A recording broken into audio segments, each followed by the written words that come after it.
From what I see, the balance of mental health and youth health is a balance between access to social media for help and access to social media for harm. So from your perspective, what is that balance and where does it sit in relation to this bill? Yep. So I do not see any benefits for mental health from social media. I've looked really hard at the evidence, and even if there were to be some, I think they are far outweighed by the disadvantages. But for mental health, I do not see any. Who are well-intended policymakers here who are trying to protect children and young people may actually be risking their participation rights as enshrined under the UN Convention on the Rights of the Child. So while we need to tread very carefully, or we risk dialing back young people's rights and pushing them into more isolated, less supported spaces. My understanding and reading of the research, first of all, is that the evidence for it preventing suicide is actually wrong and taken from a study that was conducted in COVID in America over a 6-month period, where students were partially in school, partially at home, and that piece of evidence that's been submitted and relied on in multiple submissions to the government is based on students spending less than an hour online during that period, not more than that. In other words, a child was socially isolated at the time that the injurious suicide attempt, that is, a suicide attempt that had some real intent to it, was harmed. So that has been used in and based on for multiple submissions to suggest there are benefits to being online. That's the first thing. The second thing for benefits is that when we look at the minority groups, what we find, and in a couple of studies looking at LGBT minority groups, first of all, if there is an emotional investment in that group, so if students of that age prefer to lean on that, and that's where they're looking at for their social support, that's when it leads to less well-being. Okay, so we don't want these sorts of communities at this age to be replacing live communities. The other issue is just understanding how anxiety develops and what's happening in the school communities. So schools have become less friendly, more hostile, because there is this addictive element of social media, as well as obviously other components of online use. But I don't think the evidence actually shows the benefits when you look really carefully at most of the studies that have been cited in some of the submissions to the Joint Select Committee come from really early studies in which we didn't really know how to measure social media use well. Some of the social support that's included in the studies talks about online social support in the label of a measure, but it actually also asks, is there someone who would come and visit your house or bring you medicine when you're sick? Similarly, the loneliness studies, as I was saying, they're from a time where Facebook was the main use. And at the time, Facebook was being used to get closer to other people in your real life. Now, we're in a situation where social media has become an alternative way of living, right? And it's so addictive and it's so much easier than the hard thing of having to sort of talk to the person next to you, right, that it's become preferred for many in this age group. And I was at a school just on Friday working, because my research is actually in school interventions, what we can do, and in understanding the connection between anxiety and social media use. And the problem is, as we all see in our lives, students, it's easier to be talking to a safe online community than to be putting yourself out there. And at this age, when you're trying to develop skills in terms of being able to speak to people, being able to make mistakes and have them not spread like wildfire, it's all right for me to make a mistake with Sally because I can then go and correct my error and fix it up when I try again with Joanne, right? We've just got this massive problem. We can't have this addictive online community at this age that takes my preference, that I feel safe with, because I'm not learning what I need to learn between 13 and 16. People's time, so I was Yep. yeah.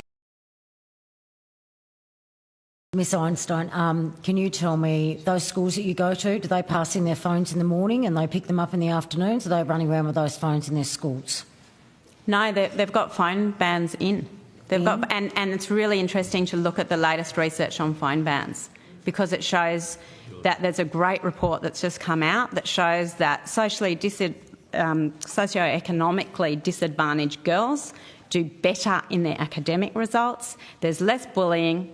And there's also, they're saying, less need for mental health care as a result of those bans. In these, I noticed that in one of these you said, I'm not sure whose statement it was, but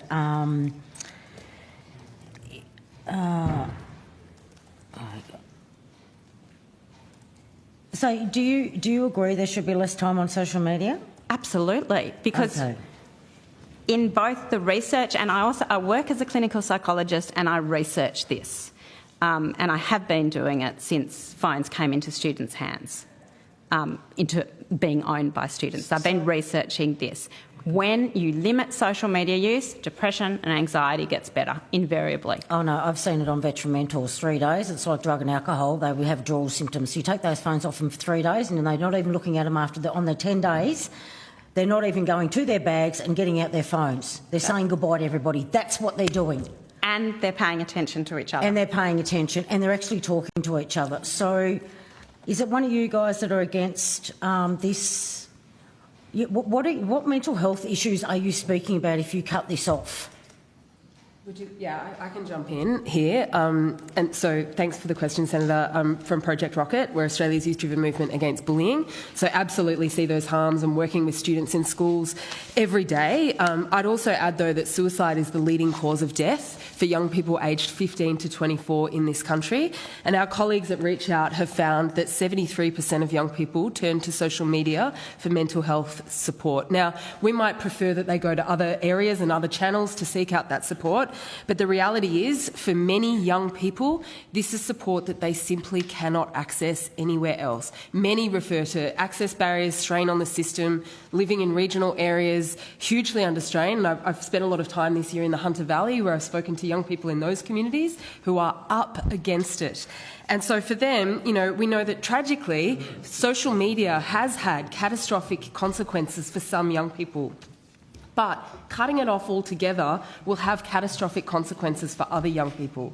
This is a very nuanced and complex issue. For young people, it's not as much of an issue as switched on or off. Social media and technology is ubiquitous in their lives, and it's so different to the world that we grew up in. But booting them off social media isn't going to wind back the clock so that they can live the childhoods that we did. It's going to invariably nudge them into darker, less safe corners of the internet, where they will face exponentially greater risks of harm, extremism and exposure to awful content. So you're on the board of the advisory board to Spotify, Meta and Snapchat, is that correct? Correct. Okay, so where are you getting this information, your mental health support? These people that are supposed to be doing the mental health support on this side, what qualifications do they have and who checks them out? Where are they going to?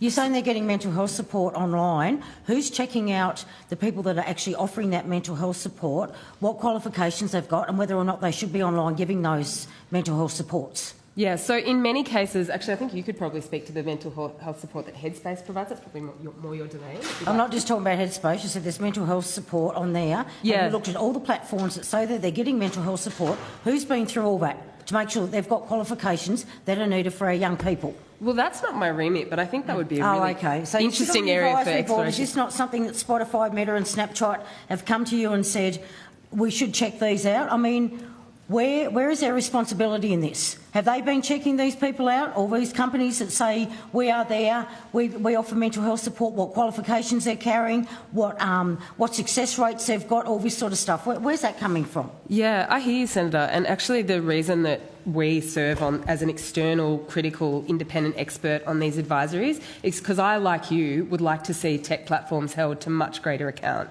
We can't do that as advocates without... Have time. All I asked you was has anybody, maybe you could answer that, Dr. Einstein, you look like you've got an answer, but who is watching these so-called people that reckon they're giving mental health, what's the word? Support? Yeah, do you know anything about this? Well, I know Thank you. that a 2024 study found that only 1 in the top 10 TikTok videos tagged with teen mental health contained reliable evidence-based information.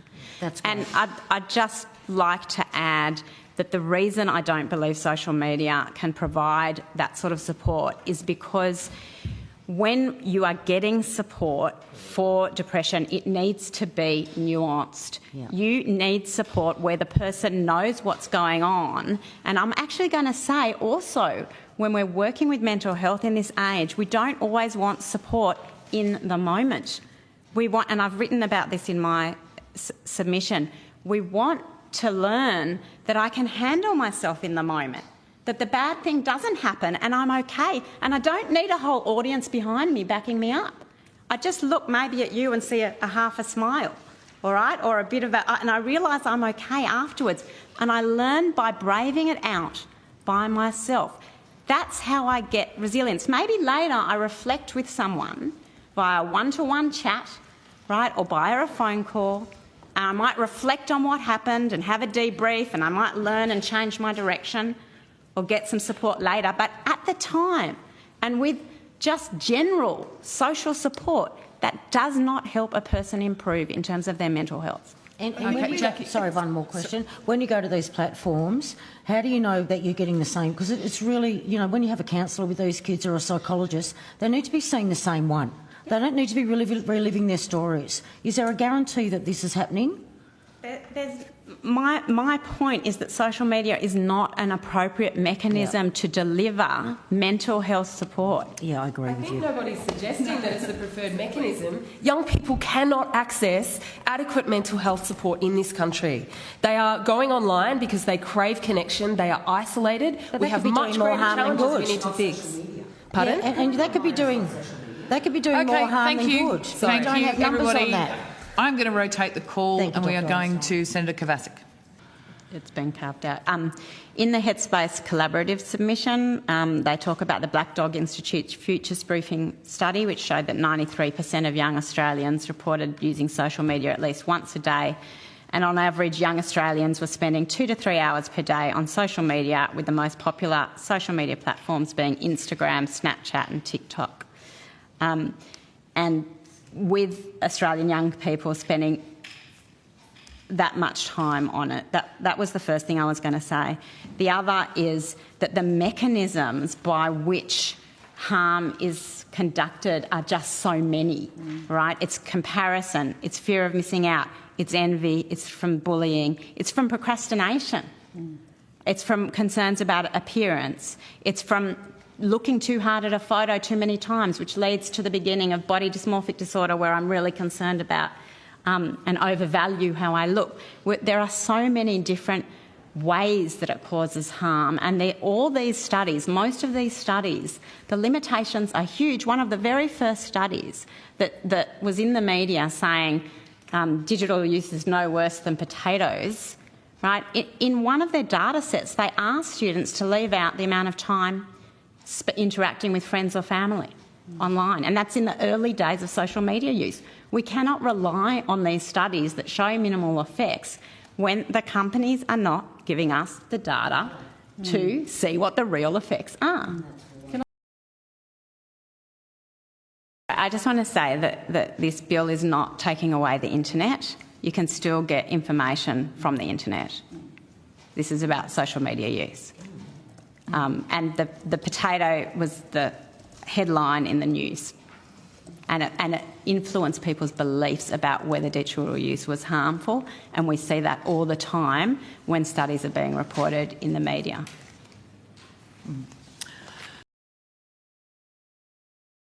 Now, I'm interested in your views on how this should work in a larger approach to what we're trying to do here. I think it's up with Dr. Einstein. I think we need a multi-pronged approach. So I think this is only one aspect of it. I think it's a really important aspect of it. When we were talking before to Senator Roberts about the specific individuals who were expressing that they like social media, when you look at big studies looking at how socially anxious people who are shy use social media and lean on it, what happens is they end up addicted. Okay, so that perpetuates the problems, and anxiety is a gateway to other mental health problems. So in regard to your question, we need lots of different attempts, and we've written a paper that will be coming out in New Zealand shortly about a multi-pronged approach to this. But this is important because it changes the norms, right? So at least we'll get 60% of children where they're safe in their families and happy not to be on it because they feel the benefits immediately. There's another 60% of kids who they can talk to and be friends with who are also not on it. And that's a really important change for us to be able to make. I don't see that. I know the harms exist in terms of the content and the algorithms and the exploitation and all those. They are very serious harms. But I actually think we're ignoring the harm of addiction and the impact on neurological development that we're starting to see and going to see even more coming out. And we actually need to prioritise their development over what they feel they need at the time. You get better development, healthier, stronger children if you have this in place in legislation. It's not perfect. And yes, I agree, there should be more time, but it is better than nothing. It's a good start as long as we keep working on it. In terms of dealing with the circumvention, should there be any limit to the government's efforts to limit the circumvention, increasing the restrictions around it? Young people come to get help and they learn, and you explain to them how their social media use and look with them at their screen time and their social media use, and you explain to them how it's feeding. Straight away, when they make changes, they get better. When I speak with young people at schools, they ask me, "What's your opinion, Dr. Einstein? I want to get off it, but how can I?" Okay, everyone else is. That's how we communicate. They want the change. I'm not worried about the issue that you're raising. I'm not worried. I think the harms are coming because of addiction, because of the changes to their actual social communities. I think that's the harm we need to really focus on. Okay, all of the harms need to be focused on, but that is the one that's really the key problem that we're going to be making a change with this bill here.